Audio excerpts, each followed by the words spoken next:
joining us for this special coverage of the funeral of Senator Clementa Pinckney. As you may know, he was a state senator and he was the pastor at Emmanuel AME Church in Charleston. And we also want to remember the lives of the other victims as well. They were devout Christians who were shot and killed during a Bible study last week. Now, the service for Senator Pinckney begins at 11 o'clock, just a few minutes from now.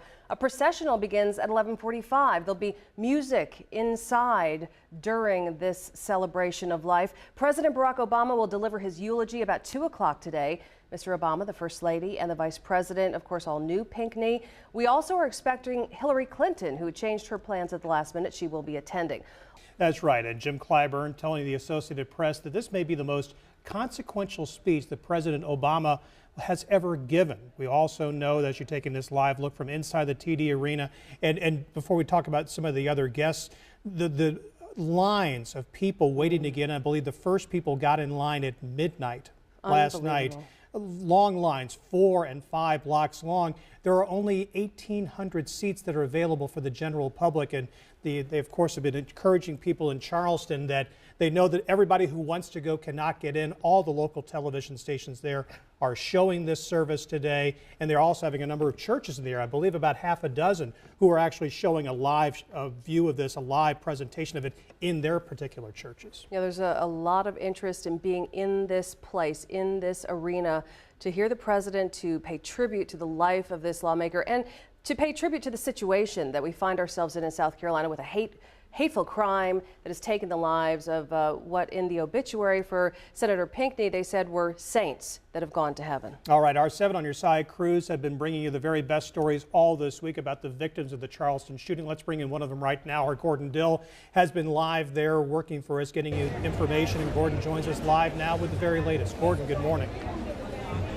Good morning to both of you. It is a busy scene out here outside the TD Arena today. You mentioned people waiting in line to get in. You're right, they're not all getting in. In fact, it looks like no more people are going to get in. What the police have done is cordoned off this portion of Meeting Street right at Calhoun, which is actually only about a half block from the AME church where the shooting happened last week. And there are literally thousands of people. I can see them lined up from here, at least a city block, who had hoped to get in. And as you mentioned, some of them getting here very, very early in the morning, hoping to be a part of what is happening inside the building. But it looks like it is at capacity at this point. So these folks who have been waiting in the heat for quite some time are probably going to have to find somewhere, as you said, to go view it indoors at one of the local viewing facilities. And there are several set up at public buildings, for example. A couple of the county council chambers and other public buildings have opened their doors so people can see what's happening inside. Quickly, I want to mention about that heat. We've seen so many people waiting out here for so long that medics have now been rushing up and down this street to pick people up, try to get them fluids and get them out of here into cool places, because it is brutally hot out here. And you see folks going into a funeral, so they're wearing their suits, and it has been really rough going for a lot of people. It's been tough for them to keep their spirits up as they go in. Speaking of that, you know, we hear a lot about how the media covers an event like this, how this becomes very political. So one thing we wanted to do while we were down here and had access to so many people wanting to get in is just do it unfiltered. Really go straight to people and say, how do you feel? In fact, to keep it simple, I wrote it down. And we taped this sign to a pole, and everybody who came up with a question or a feeling to share, well, we recorded it. Take a listen to what people had to say. How do I feel? Excited that we've come together. Even though it looks like a bad situation, it's really good, because God is in the midst of everything that happens. Fair question, right? How do I feel? I feel like I really shouldn't have to be here at all for this, because I feel like this is 2015. I was born in the early 50s and 60s and went through it, and I like, oh, we got to be done with this at some point. And so I feel like I really shouldn't have to be here, and I'm still angry about it. How do you feel? Well, at this time, I have mixed emotions. I'm sad. I'm really sad, because he was just like a brother to me. Younger than I am, but he was like my leader. You know, he helped me to get through a lot of things. I feel that Charleston has really spoken to the world that we can come together and do what is right. That's the only thing we're all looking for, what is right. They call our city the Holy City, and I'm proud to be a part of it. And we just want to say we pray for that young man. People who speak these things to these young people is wrong. And someday God will speak the truth for all of us. And you know, you see stuff on the news all the time, bad, bad, bad, and you gotta at least come and pay some respects. You know what I mean? Margaret is 9, Mallory's 9, Molly's 17, and Madeline is 16. My kids are pretty bright. We talk about what's going on in the world, and they know that this was racially motivated and how very wrong that was. As a people, we get to unite, and it's a tragedy, yes, and it didn't make any sense that all these lives had to be lost.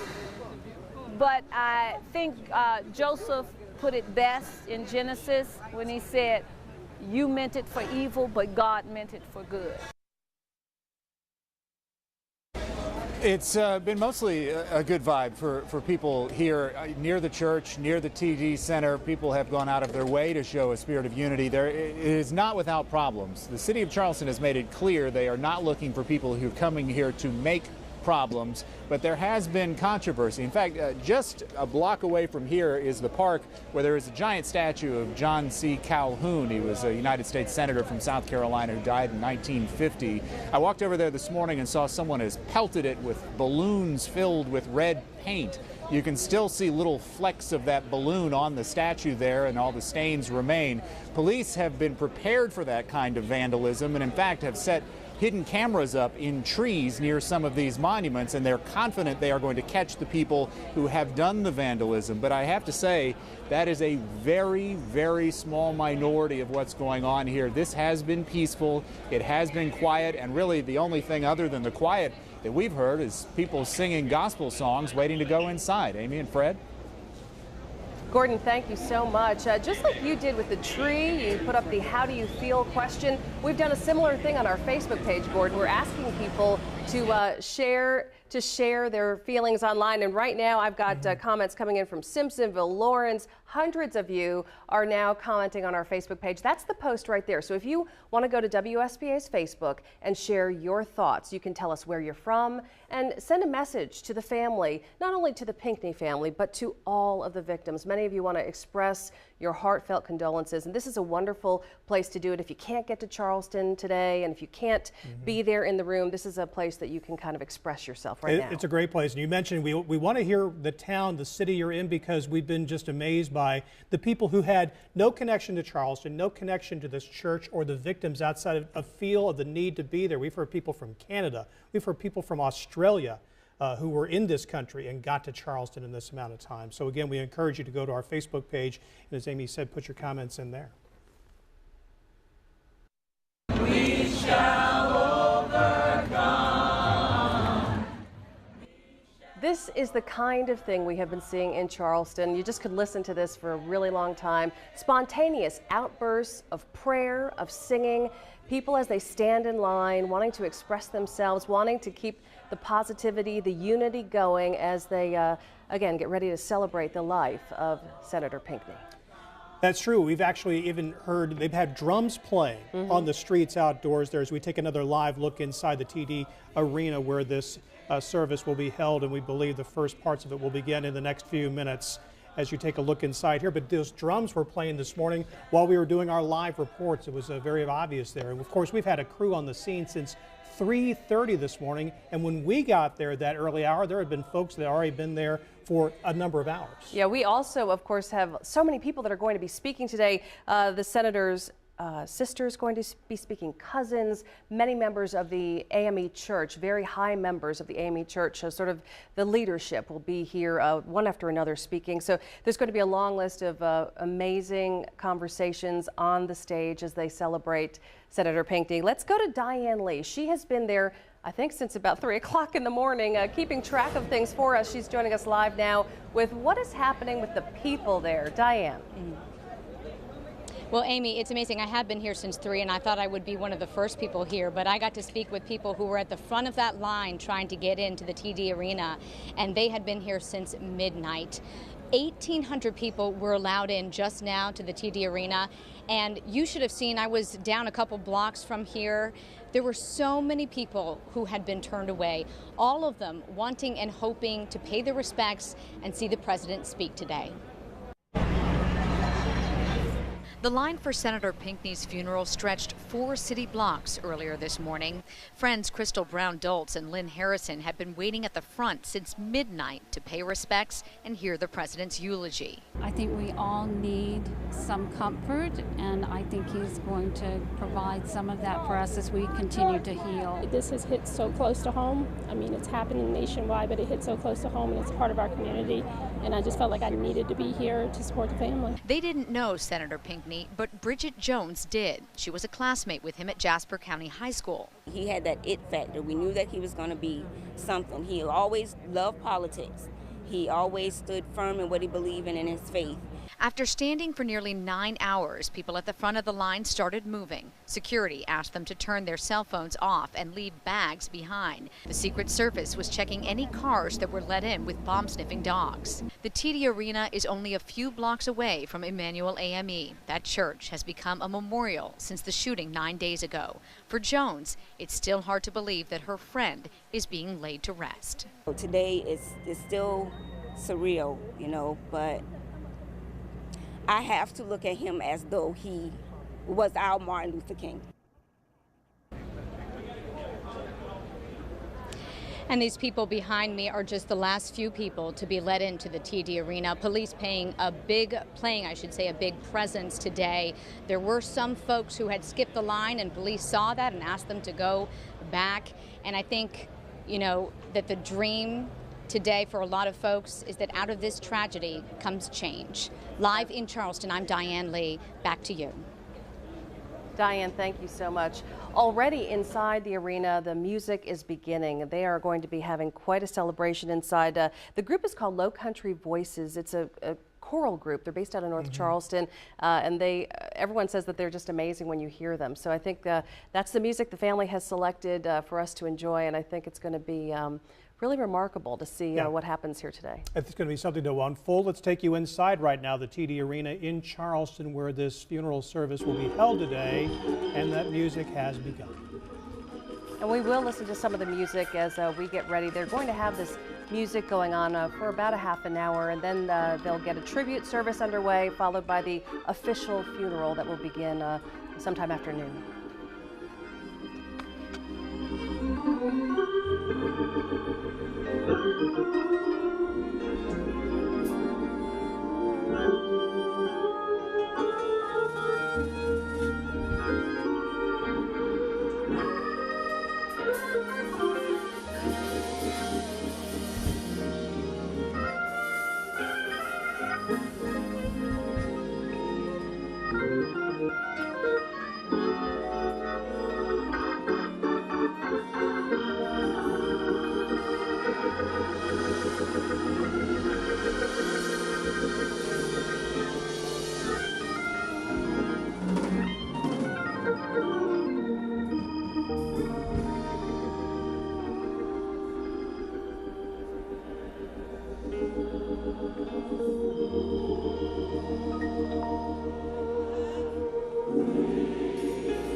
All right, as we continue to watch the music unfold, we also want to give you an idea of what's happening behind the scenes here.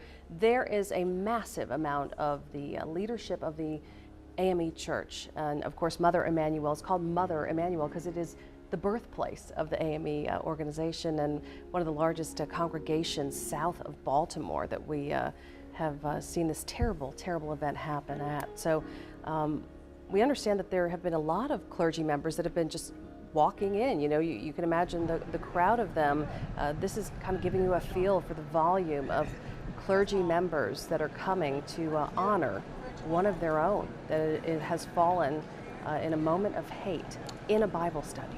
And at the same time, we have seen the reaction in Charleston. It's just been something remarkable. I know that Gordon touched on a very small element that has done some vandalism to some statues, but outside of that, just the amazing coming together of people of all walks of life, of politicians and business leaders who have had both sides of the aisle, both kinds of very different philosophies coming together. And now just seeing this scene here of the clergy you mentioned taking this walk, it's just been an amazing thing that's happened over these past 9 days in this state. Not far from where you're watching these folks walk is Marion Square, where over the last couple of days they formed a human heart. They had hundreds and hundreds of people that lined up in the park and formed a heart that people, I guess, way up in tall buildings were able to take an amazing picture of that's gone viral. But it was just one of those visual opportunities to really grasp just how unifying this terrible crime has been. It's really pulled people together in Charleston. Charleston's a really special place. A lot of us spend time there. Many people have had an opportunity in the state to go to Charleston. People from all over the world come there, and everybody notices just what a special place it is. That's true. Now, we've been showing you the moving tributes that have been happening all this week since that tragic church shooting more than a week ago. You remember this Wednesday, the horse-drawn casket of Reverend Pinckney moved through the streets of Columbia right onto the State House, people lining the streets to pay their respects. After that procession, many of them lined up, taking time to go and be part of the public viewing. Senator Pinckney lying in state there in the Capitol Rotunda, the State House Rotunda. Lawmakers actually were signed up there. They stood right by the casket for 30-minute shifts. They did that because they did not want him to be alone at any time without a fellow lawmaker, which is really touching. The lines actually stretched around the State House outdoors, and Pinckney, of course, had been at the State House last Wednesday. He was working on the state budget. He also was a huge proponent of body cameras for officers after the Walter Scott shooting. And we understand the Walter Scott family will be in attendance today at this funeral because Pinckney reached out to that family and supported them in their time of trouble. That's right. You mentioned that that law was actually signed by Governor Haley 1 week before his death. The senator's colleagues also put this together. Katrina Shealy, we understand, handmade these ribbons for all of her fellow lawmakers to wear, I guess, as a tribute. We talked about the blue and white day that's going on today. A lot of us are wearing blue and white to kind of a show of unity, and they kind of actually jumped on it early with this particular tribute on the lapels of lawmakers in South Carolina. And again, he was first elected to the State House as a representative at the age of 23, which is just remarkable. Now, last Thursday, the day after the shooting, senators held a special moment to remember Reverend Pinckney. They had this special memorial service in the Senate chamber. A special black drape was put over Senator Pinckney's desk with a single red rose. Again, he was first elected to serve as a member of the House in 1996. Only 4 years later, he was elected as a state senator. Now, after leaving Columbia, Pinckney's body was taken to Ridgeland, South Carolina. That was his home church for some time, and some of the people who showed up knew Reverend Pinckney personally. Others said they just wanted to show support for his family and the families of all the victims of the Charleston shootings. I grew up with, he grew up with me because we were like a mother to him, we were like a mentor to him, and we are so proud of him because he grew up to be everything we thought and knew that he could be. I felt that being here today was so important because you have to show your respect. We are all human beings, and it's not a question of whether or not it's black or white. It is a question of respecting another human being.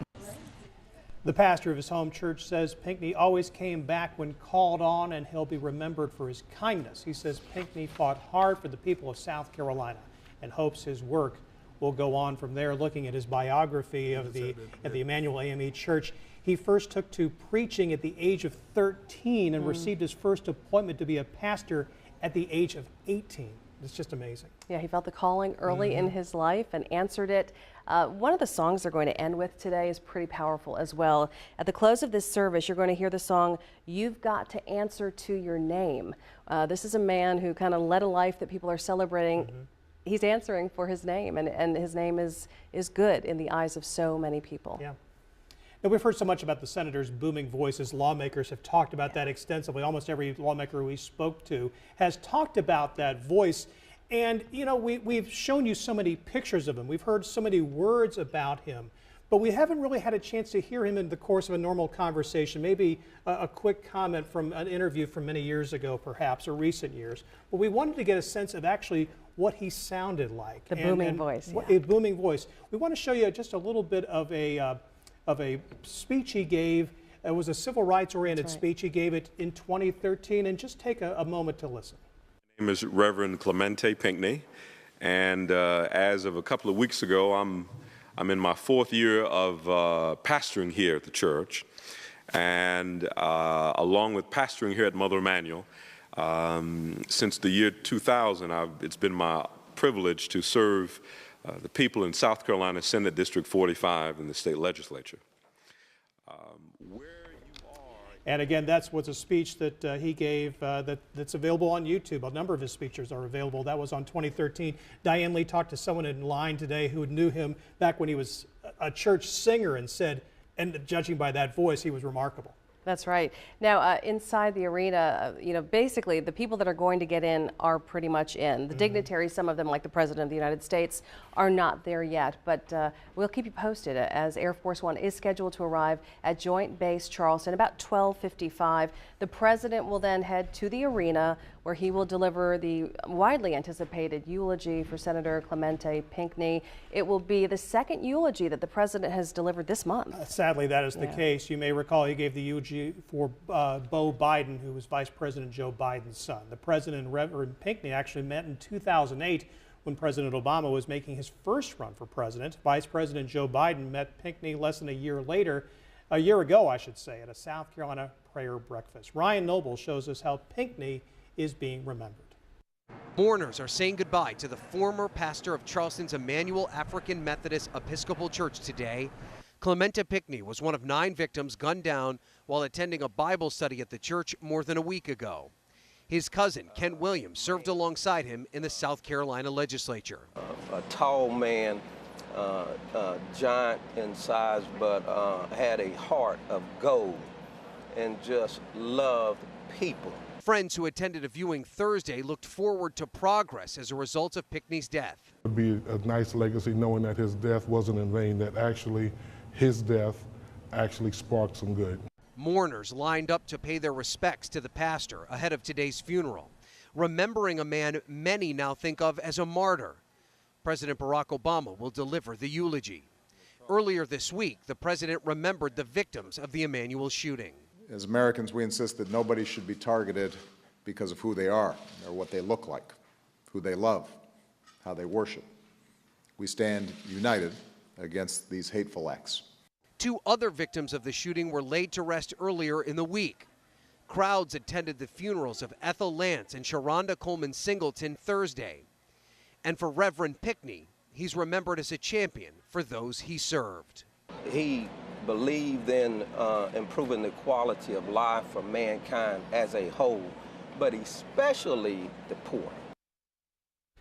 That was Ryan Noble's reporting. Now, President Obama is expected to arrive at the TD Arena around 1:45 this afternoon. Of course, our coverage is going to continue throughout this time. Let's talk a little bit about who else is going to speak besides the president. Of course, a lot of people are going to be tuning in for that. Also, his sister is going to speak. I mentioned that earlier, some cousins. We understand lots of people involved in the ministry, fellow lawmakers. The Senate chaplain is expected to speak from South Carolina's Senate. Lifelong friends. In fact, he's got a couple of friends that in his obituary, they actually named their lifelong friends who he considered to be his brothers, and the family paid tribute to them in his obituary, so they will be speaking as well. People are going to be talking about some pretty intense personal stories that will help us all get to know Senator Pinckney, Reverend Pinckney, better. That is true, and we of course have been showing you, we showed you a little bit earlier inside the TD Arena. We are going to be going back there. As a matter of fact, right now, where some music has been continuing, there is about 30 minutes of music that is scheduled to be going on that started right at 11 o'clock, and I think we're just going to spend a moment or two listening to what's happening there right now.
The Low Country Voices continuing to bring us music there at the TD Arena.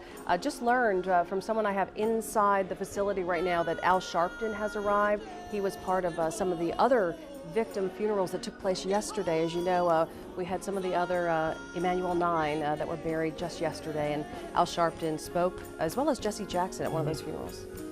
Well, we have, of course, been talking so much, and we are covering today the funeral service for Clemente Pinckney, but at the same time, there were 8 other people who were killed a week ago on Wednesday. We want to take a moment to remember them and also let you know just a little bit more about them. One of them, Ethel Lance. She was 70 years old, mother of 5. Her family is saying she was a caretaker Lance served as a custodian at Emmanuel. She worked at Charleston County's Gaillard Auditorium for 34 years until she retired in 2002.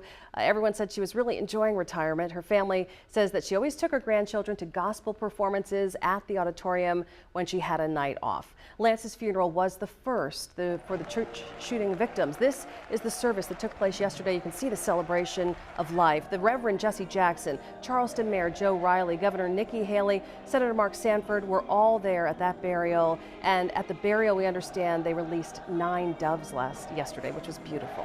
Also yesterday, hundreds of mourners attended the funeral for Sharonda Coleman Singleton. She was the second Charleston church shooting victim laid to rest. Singleton was a track coach at Goose Creek High School and a minister at Emmanuel AME. She was 45 years old. Singleton was also a high school speech therapist. Those who knew her said she was always helping children, whether it was in the classroom or on the field. Her son plays baseball at Charleston Southern University.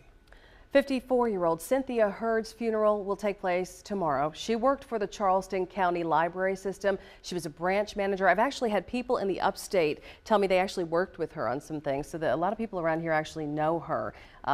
They tell us that she was a strong advocate for literacy. The 16 branches of Charleston's public library where Hurd worked will be closed Saturday to let the staff attend her memorial service. And listen to this, Charleston County Council just yesterday renamed the St. Andrews Library in honor of Hurd. College of Charleston has also created a scholarship in her name. Hurd was a member of the AKA sorority Alpha Kappa Alpha, one of the oldest black sororities founded at Howard University back in 1908.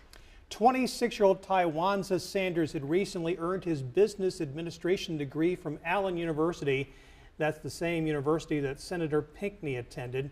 He worked as a barber in North Charleston, but was also interested in the arts, competing in poetry slams, and he auditioned for a play and got the role. The Charleston Post and Courier reports the title of that play was Life. Susie Jackson is the aunt of Tywanza Sanders. At 87 years old, she is the oldest victim of the church shootings. Jackson was a longtime member of Emmanuel AME and sang soprano in the choir. Her obituary says she loved playing slot machines and was supposed to go on a trip with the church to Chicago just last Sunday and was looking forward to going to the top of the Willis Tower. Jackson will be laid to rest with her nephew tomorrow. This is Myra Thompson. She was 59.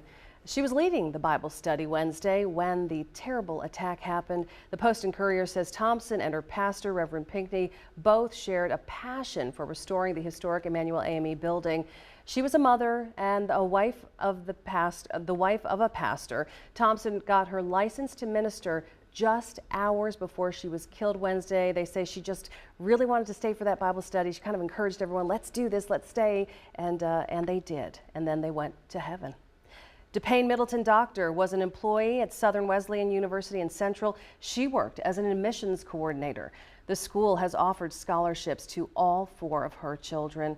Whether she was working with college students or in the poorest Charleston areas, she always wanted to be in a position to help others. Her funeral service will be taking place Sunday. Daniel Simmons was on staff at Emmanuel AME as a minister. He regularly attended the Wednesday night Bible study at the church. Simmons graduated from Allen University like the other victims, Clementa Pinckney and Tywanza Sanders. He was a member of Phi Beta Sigma fraternity. The plans for his memorial services are still pending. And of course, the music is continuing inside the TD Arena.